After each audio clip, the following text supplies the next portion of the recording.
Assalamualaikum. Halo teman-teman, selamat datang kembali di Learn and Share channel.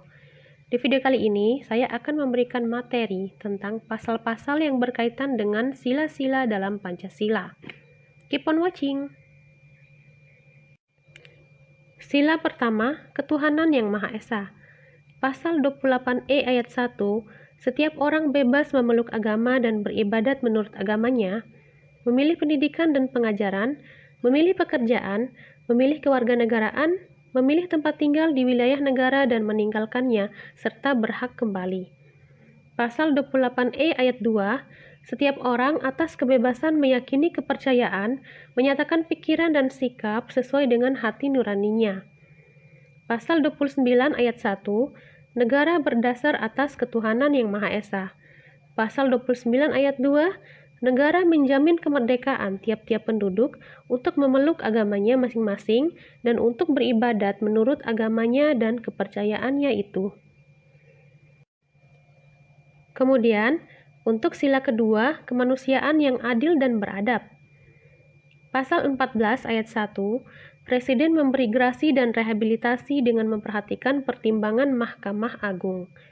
Pasal 14 ayat 2, Presiden memberi amnesti dan abolisi dengan memperhatikan pertimbangan Dewan Perwakilan Rakyat.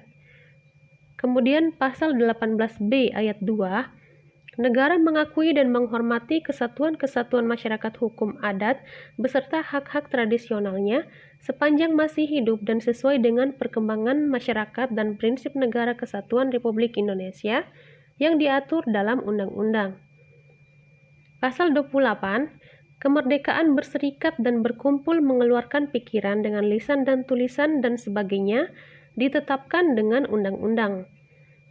Pasal 28A, setiap orang berhak untuk hidup serta berhak mempertahankan hidup dan kehidupannya. Pasal 28B ayat 1, setiap orang berhak membentuk keluarga dan melanjutkan keturunan melalui perkawinan yang sah. Pasal 28B ayat 2, setiap anak berhak atas kelangsungan hidup dan berkembang serta berhak atas perlindungan dari kekerasan dan diskriminasi. Pasal 28C ayat 1, setiap orang berhak mengembangkan diri melalui pemenuhan kebutuhan dasarnya, berhak mendapat pendidikan dan memperoleh manfaat dari ilmu pengetahuan dan teknologi, seni dan budaya, demi meningkatkan kualitas hidupnya dan demi kesejahteraan umat manusia. Pasal 28C ayat 2, setiap orang berhak untuk memajukan dirinya dalam memperjuangkan haknya secara kolektif untuk membangun masyarakat, bangsa, dan negaranya. Pasal 28D ayat 1, setiap orang berhak atas pengakuan, jaminan, perlindungan, dan kepastian hukum yang adil, serta perlakuan yang sama di hadapan hukum. Pasal 28D ayat 2, setiap orang berhak untuk bekerja serta mendapat imbalan dan perlakuan yang adil dan layak dalam hubungan kerja. Pasal 28D ayat 3, setiap warga negara berhak memperoleh kesempatan yang sama dalam pemerintahan. Pasal 28E ayat 1, setiap orang bebas memeluk agama dan beribadat menurut agamanya, memilih pendidikan dan pengajaran, memilih pekerjaan, memilih kewarganegaraan, memilih tempat tinggal di wilayah negara dan meninggalkannya, serta berhak kembali. Pasal 28E ayat 2, setiap orang berhak atas kebebasan meyakini kepercayaan, menyatakan pikiran dan sikap sesuai dengan hati nuraninya. Pasal 28E ayat 3, setiap orang berhak atas kebebasan berserikat, berkumpul, dan mengeluarkan pendapat. Pasal 28F, setiap orang berhak untuk berkomunikasi dan memperoleh informasi untuk mengembangkan pribadi dan lingkungan sosialnya, serta berhak untuk mencari, memperoleh, memiliki, menyimpan, mengolah, dan menyampaikan informasi dengan menggunakan segala jenis saluran yang tersedia.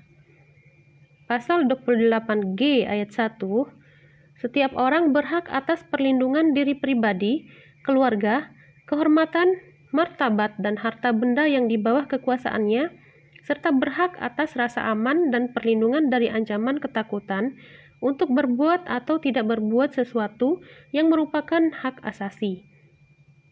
Pasal 28G ayat 2, setiap orang berhak untuk bebas dari penyiksaan atau perlakuan yang merendahkan derajat martabat manusia dan berhak memperoleh suaka politik dari negara lain. Pasal 28H ayat 1, setiap orang berhak hidup sejahtera lahir dan batin, bertempat tinggal dan mendapatkan lingkungan yang baik dan sehat, serta berhak memperoleh pelayanan kesehatan. Pasal 28H ayat 2, setiap orang berhak mendapat kemudahan dan perlakuan khusus untuk memperoleh kesempatan dan manfaat yang sama guna mencapai persamaan dan keadilan. Pasal 28H ayat 3, setiap orang berhak atas jaminan sosial yang memungkinkan pengembangan dirinya secara utuh sebagai manusia yang bermartabat. Pasal 28H ayat 4, setiap orang berhak mempunyai hak milik pribadi dan hak milik tersebut tidak boleh diambil alih secara sewenang oleh siapapun juga.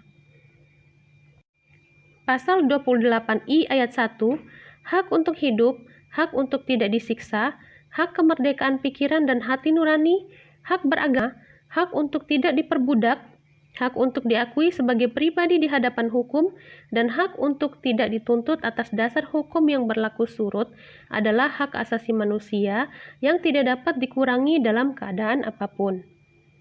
Pasal 28I ayat 2, setiap orang berhak bebas dari perlakuan yang bersifat diskriminatif atas dasar apapun dan berhak mendapatkan perlindungan terhadap perlakuan yang bersifat diskriminatif itu.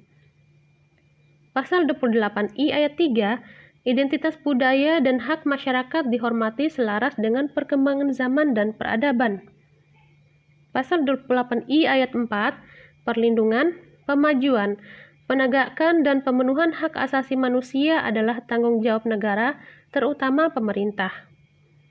Pasal 28I ayat 5, untuk menegakkan dan melindungi hak asasi manusia sesuai dengan prinsip negara hukum yang demokratis, maka pelaksanaan hak asasi manusia dijamin, diatur, dan dituangkan dalam peraturan perundang-undangan. Pasal 28J ayat 1, setiap orang wajib menghormati hak asasi manusia orang lain dalam tertib kehidupan bermasyarakat, berbangsa, dan bernegara. Pasal 28J ayat 2, dalam menjalankan hak dan kebebasannya, setiap orang wajib tunduk kepada pembatasan yang ditetapkan dengan undang-undang, dengan maksud semata-mata untuk menjamin pengakuan serta penghormatan atas hak dari kebebasan orang lain, dan untuk memenuhi tuntutan yang adil sesuai dengan pertimbangan moral, nilai-nilai agama, keamanan, dan ketertiban umum dalam suatu masyarakat demokratis. Pasal 29 ayat 2, negara menjamin kemerdekaan tiap-tiap penduduk untuk memeluk agamanya masing-masing dan untuk beribadat menurut agamanya dan kepercayaannya itu. Pasal 31 ayat 1, tiap-tiap warga negara berhak mendapat pengajaran. Pasal 34, fakir miskin dan anak-anak terlantar dipelihara oleh negara. Kemudian untuk sila ketiga Persatuan Indonesia. Pasal 25A, Negara Kesatuan Republik Indonesia adalah sebuah negara kepulauan yang berciri Nusantara dengan wilayah yang batas-batas dan hak-haknya ditetapkan dengan undang-undang. Pasal 35, bendera negara Indonesia ialah sang merah putih. Pasal 36, bahasa negara ialah bahasa Indonesia. Pasal 36A, lambang negara ialah Garuda Pancasila dengan semboyan Bhinneka Tunggal Ika. Pasal 36B, lagu kebangsaan ialah Indonesia Raya. Kemudian untuk sila keempat, kerakyatan yang dipimpin oleh hikmat kebijaksanaan dalam permusyawaratan perwakilan. Pasal 2 ayat 1, Majelis Permusyawaratan Rakyat terdiri atas anggota Dewan Perwakilan Rakyat dan anggota Dewan Perwakilan Daerah yang dipilih melalui pemilihan umum dan diatur lebih lanjut dengan undang-undang. Pasal 2 ayat 1, Majelis Permusyawaratan Rakyat bersidang sedikitnya sekali dalam 5 tahun di ibu kota negara. Pasal 2 ayat 3, segala putusan Majelis Permusyawaratan Rakyat ditetapkan dengan suara yang terbanyak. Pasal 3 ayat 1, Majelis Permusyawaratan Rakyat berwenang mengubah dan menetapkan Undang-Undang Dasar. Pasal 3 ayat 2, Majelis Permusyawaratan Rakyat melantik presiden dan atau wakil presiden. Pasal 3 ayat 3, Majelis Permusyawaratan Rakyat hanya dapat memberhentikan presiden dan atau wakil presiden dalam masa jabatannya menurut Undang-Undang Dasar. Pasal 19 ayat 1, anggota Dewan Perwakilan Rakyat dipilih melalui pemilihan umum. Pasal 19 ayat 2, susunan Dewan Perwakilan Rakyat diatur dengan undang-undang. Pasal 19 ayat 3, Dewan Perwakilan Rakyat bersidang sedikitnya sekali dalam setahun. Kemudian untuk sila kelima, keadilan sosial bagi seluruh rakyat Indonesia. Pasal 33 ayat 3, bumi dan air dan kekayaan alam yang terkandung di dalamnya dikuasai oleh negara dan digunakan untuk sebesar-besar kemakmuran rakyat. Pasal 34, fakir miskin dan anak-anak terlantar dipelihara oleh negara.